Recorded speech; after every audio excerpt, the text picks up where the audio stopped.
Olá, bem-vindos ao Viver Sustentável. O Brasil não vai conseguir universalizar o saneamento básico na primeira metade do século XXI. Estudo elaborado pela Confederação Nacional da Indústria projeta que apenas em 2054 todos os brasileiros terão direito a morar num local com água encanada e tratamento de esgoto. Quem nos fala sobre isso é o engenheiro agrônomo, professor e deputado federal Mendes Tami, que já foi secretário estadual de Recursos Hídricos e Saneamento de São Paulo. Olá, professor Tami. Olá, Iria. Não há dúvida que neste ritmo nós não conseguiremos em 2033, que é a data proposta, apresentada como meta pelo próprio governo, chegar à universalização do saneamento.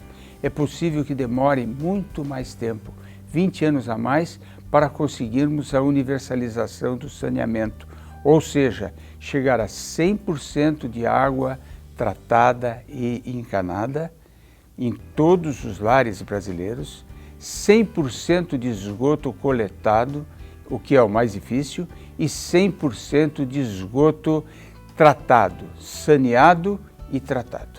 De acordo com o estudo da CNI, com base no Sistema Nacional de Informações sobre Saneamento, 52,4% dos municípios da região norte têm água encanada e somente 6,5% têm rede para coleta de esgoto. O índice de tratamento do esgoto gerado na região é inferior a 15%. A média nacional é 82,5% de água encanada, 48,6% de coleta de esgoto e 39% de esgoto tratado. Diante deste contexto já comprovado de aumento dos casos de dengue, de febre chikungunya, de vírus Zika, fica caro, muito mais caro não ter o saneamento, porque é evidente que aumentando os casos de internações hospitalares, os custos hospitalares evidentemente crescem. Além dos problemas de acesso ao saneamento, o estudo da CNI aponta o elevado índice de perda da distribuição de água. Em valores monetários, o desperdício e o roubo de água fazem com que, de cada R$100 gastos para fornecer água, apenas 63 sejam faturados pelas companhias de abastecimento. A água é perdida por causa de canos furados e uso de equipamentos velhos na distribuição. O levantamento aponta ainda que na região norte a situação é pior, ou seja, mais de 50% da água captada e tratada não consegue chegar até o destinatário final e ser faturada. 51% desta água é perdida no meio do caminho. Há um círculo vicioso que perpetua os problemas de fornecimento de água. Temos um sério problema de planejamento urbano e esse é um dos problemas que afeta a eficácia também. Não é só a falta de eficiência, também temos excesso de burocracia, falta de recursos, perdas, roubo de água, planejamento muito ruim e, além disso, uma muito baixa eficiência das empresas de saneamento. Além disso, nesse mesmo estudo, a CNI faz críticas à falta de financiamento e ao excesso de tributação. A baixa qualidade dos projetos de engenharia e a lentidão nas obras do setor de saneamento no país também são fatores apontados. Para que os telespectadores possam ter uma ideia, entre o projeto ser aprovado e o seu início, demoram 22 meses em média. É um tempo muito longo para o financiamento e a cidade vai se transformando neste período. Segundo a Organização Mundial da Saúde, OMS, cada dólar investido em saneamento economizaria futuros gastos de mais de 4, em torno de 4,3 dólares em saúde pública.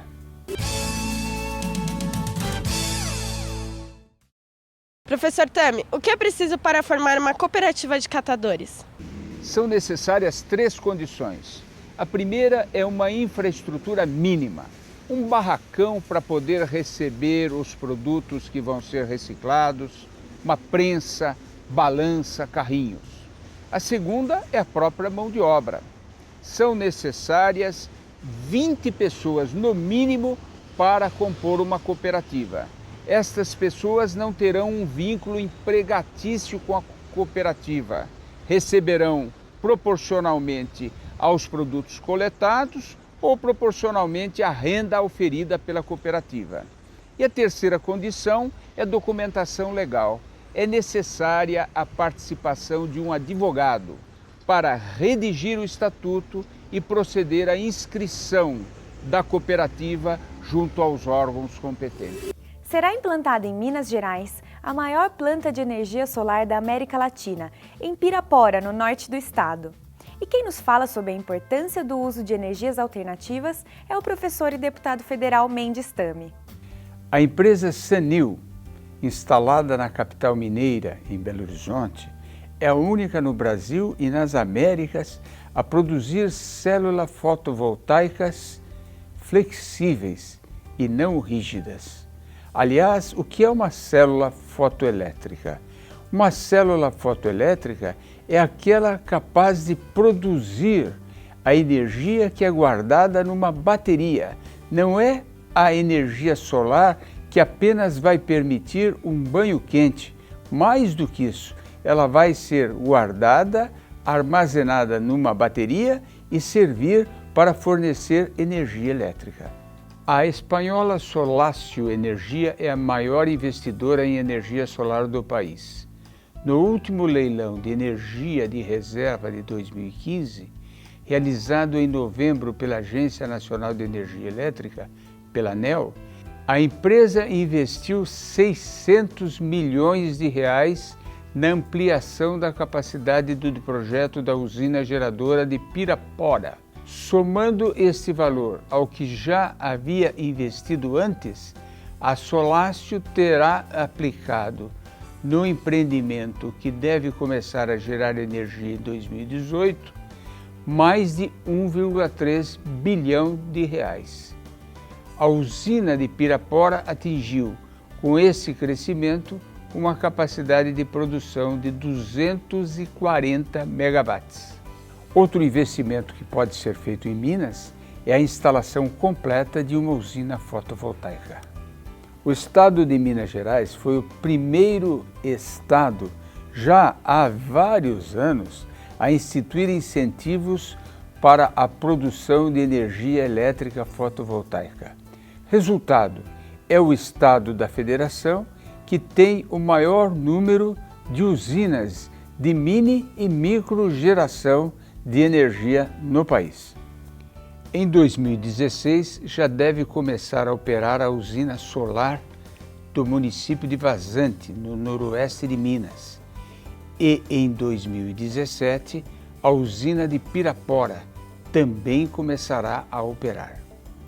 A quantidade de sol recebida, ou seja, a insolação em algumas regiões de Minas Gerais, é maior até que nos estados do Nordeste, razão pela qual a radiação solar de Minas Gerais mostra um enorme potencial para a implantação de sistemas solares fotovoltaicos. Com as placas flexíveis, tecnologia desenvolvida pela empresa mineira Sanil, a fachada de um prédio, ainda que curvo, o teto de um automóvel ou a capa de um tablet poderão ser cobertos e se transformar em baterias fotovoltaicas para gerar energia elétrica dentro de um futuro bem próximo. Flexíveis e leves, os painéis orgânicos OPV podem ser colocados onde as grandes e pesadas células fotovoltaicas não podem ser utilizadas. O OPV não compete diretamente com o silício, ele é complementar. As aplicações do painel orgânico, porém, são mais amplas.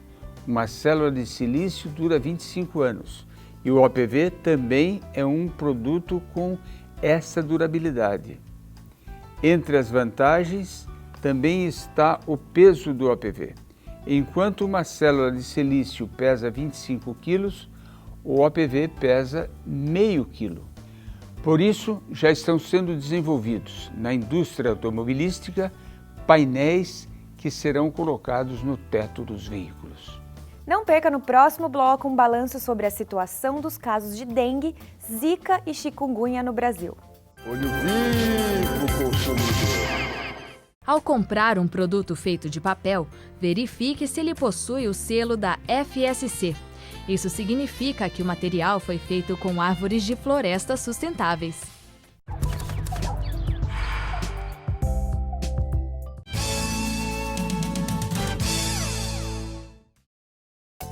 Você sabia que a reciclagem de 1 tonelada de papel poupa cerca de 20 árvores?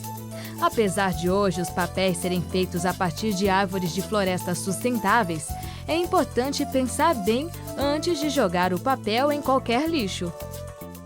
O Ministério da Saúde ainda não terminou de compilar todos os casos de dengue registrados em 2015. Mas até 5 de dezembro, o número de vítimas do vírus havia chegado a 1,59 milhão. Quem nos fala sobre isso é o professor Tami. Realmente, Iria, a situação é comprovadamente muito grave. No último boletim epidemiológico divulgado pelo governo, as regiões Sudeste e Centro-Oeste apareceram com as maiores taxas de disseminação da doença. São Paulo e Goiás tiveram até o período, respectivamente, incidências de 2.438 e de 1.640 casos por 100 mil habitantes. Os 4 municípios recordistas na permanência da doença transmitida pelo mosquito Aedes aegypti são paulistas. Onda Verde, 17.966 casos por 100 mil habitantes. Rio Claro, 10.237 casos por 100 mil habitantes. Sorocaba, 8.647 casos por 100 mil habitantes. E Campinas, 5.746 casos por 100 mil habitantes.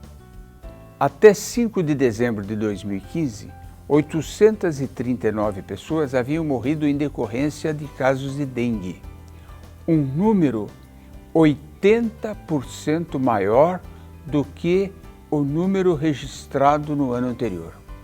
Se, por um lado, o Ministério da Saúde já concluiu os dados de dengue transmitidos e detectados no ano de 2015, por outro lado, ainda não concluiu os números relacionados aos casos da febre chikungunya e do vírus Zika, também transmitidos pelo Aedes aegypti, mas já confirmou a gravidade dessas duas epidemias.